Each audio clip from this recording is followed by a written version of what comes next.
Well, Brian, what a night at Anfield. 68 games unbeaten until Burnley rock up and Sean Dyche's side have ended that long run for Liverpool. What is going on with the champions? Well, it's quite hard to absorb it all, Nathan. They've been so sensational, I think, over the last couple of seasons. Liverpool, even though they didn't win the league 2 years ago, the points total was remarkable. But now they've suddenly become average enough. When you look at it, 34 points from 19 games is not a good points total by any means. And it doesn't tell any lies. I always say the time to look at the table, if you're playing just a double round, as they are obviously in England. When we go back in the League of Ireland, we used to play 3 rounds.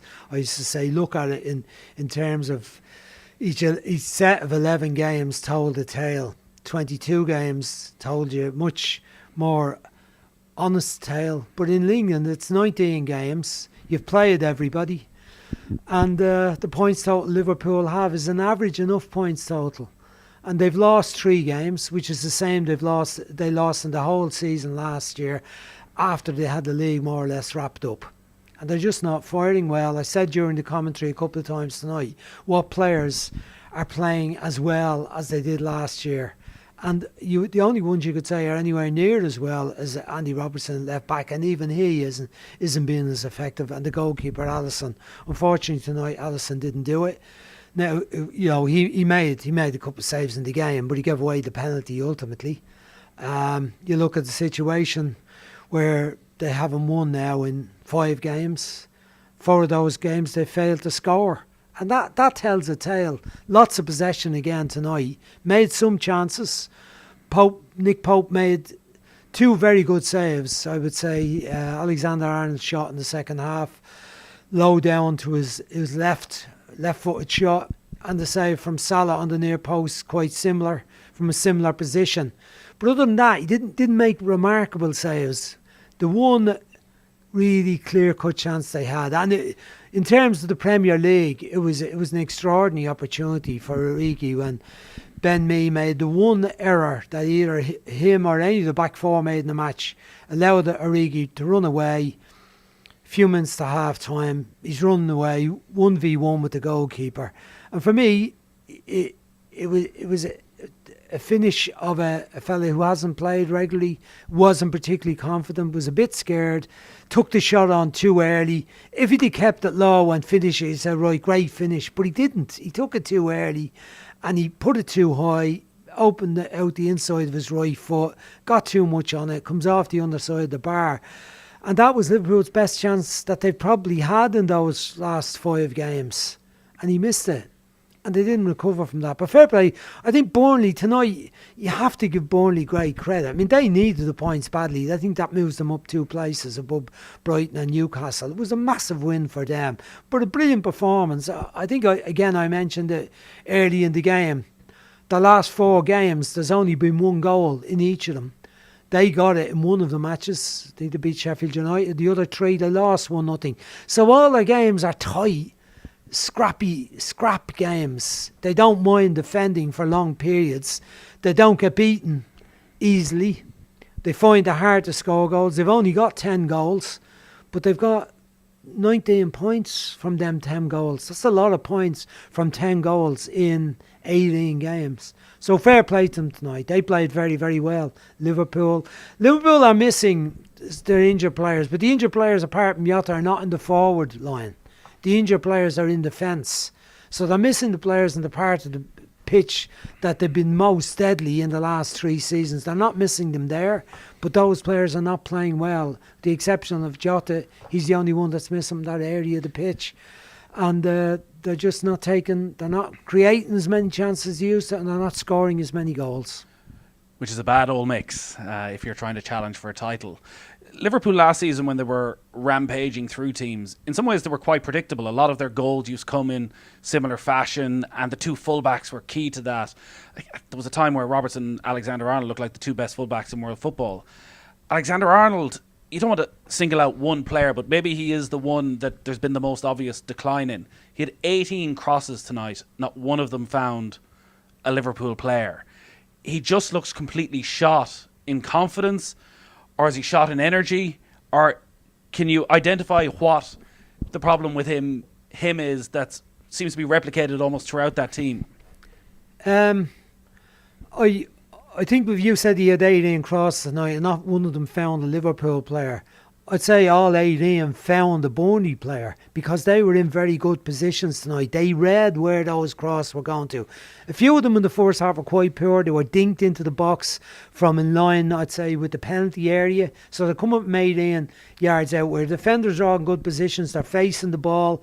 They can see what's happening behind them. They're able to open up their bodies, see where the cross is coming from, attack the ball, get there before Liverpool's attacking three, who aren't big guys. Even Shaqiri up there is another small fella making four. Oxlade-Chamberlain went in that position in the second half. So they can see it and they win it. The second half, a lot of his crosses were cutbacks, which were where the goals were scored from in the last two seasons that he's been in the team. Tonight, it was always a Burnley player there first. They read the pass. They knew where it was coming to, and it was often Ashley Westwood who was the one that got there first. So I think, while he's not playing as well and he is probably less energetic, there's not as much space for him to play in. I think if you look, so they're too predictable. Well, yes, but I think also you take on board that the opposition are better prepared than they were in the last two seasons for playing against them, and there isn't enough variety to it, and the front three aren't as sharp. And now they're also losing confidence because it's not been going for them in recent games. Like last season, it used to be Mane gets a chance and checks inside and finishes. It's in the net off his right foot. Salah the same. Firmino set something up, didn't score loads of goals, but there was always something from that front three that was deadly. They could get a goal off one of the centre backs coming in and get a header. Alexander-Arnold even scored 4 goals in the league. None of that is happening now. The midfield players have never been big contributors to the goals. Wijnaldum, the regular three of Wijnaldum, Fabinho and whoever the other has been, Keita, Milner, none of them have ever contributed a lot of goals. So that's been a weakness in their side. But now when the front three are not on form. And I think Jota was a real plus area in the season. He was exciting, and you could see why he initially started coming on sub and scoring goals. Then he was earned a starting place because of the quality of his play when he come on. Now he's not an option, and the other three have got worse. But you also have to look at the opposition's organisation. It's consistent. I think you mentioned it during the game, the type of teams near the bottom of the table: Newcastle, West Brom, That's Fulham. 5 of the bottom 6 they've now dropped points against. Yeah. I think that might be the bottom 6 actually, if you add Burnley into that now tonight. So, like that tells a clear tale. None of those teams, I would say, with the exception of Brighton, played a very open game. Brighton would have had a go, but they were often forced back deep in the game. But the others would all have been teams that were prepared to sit in and scrap and scrape and wait on their chances. West Brom did when Sam came in. It was one of his first games, I think, and they got a break at a set piece. And so Liverpool haven't been able to get the second goal. Some of those games haven't been able to get the first goal, and that's where the fault lies. And who would have thought that we would be saying that about what have been the most deadly front three in English football in recent seasons, since Sané, Aguero and Mahrez probably Sterling, Mahrez, Sané. That combination of 3 out of those 4 were at their best. But it's certainly it's blown up on Liverpool now. We are still only halfway through the season. The gap is 6 points to Manchester United. But Liverpool's fixture list is Manchester United in the Cup on Sunday. Over the next month, they've got Tottenham, Manchester City, Leicester, Everton in the league, Champions League games against Leipzig. There is no rest. There's games every 3-4 days. Do you see any way that Klopp can turn this around, that Liverpool can be there contending for the title when we enter the final month of the season? Yes, I do, because of the quality that he had. But he said tonight the quality of the squad was so good that he had to give the other players an opportunity. It was also, if he was being honest, he would have said, well, Salah isn't playing well enough. Firmino isn't playing well enough. And that's why I've got to give Origi a go. I've got to give Oxlade-Chamberlain another start, even though last game he started, they lost 2 against Southampton. But he's made the changes tonight. He's played in Shaqiri in the more advanced position the first half. But now the question is, are those players going to be good enough against the type of opposition they have coming up? They were last season. They haven't been this season. They have been against some of those earlier this season. Against those teams, they certainly played very well. I think against Leicester, they played very well. Played well enough against Spurs, although it took a late goal, the corner kick, Firmino's header, to beat Spurs. The cup match is important in that tournament. They would like to stay going in that tournament. You wouldn't bet on them, given Manchester United, they're quite buoyant at the moment. They're in excellent form, string of successive wins. Pogba coming into real form, scoring vital goals, and their rotation has worked well for Solskjaer. Hasn't worked well for Liverpool and for Klopp. So they're in a sticky spot. But you point out those fixtures they have coming up.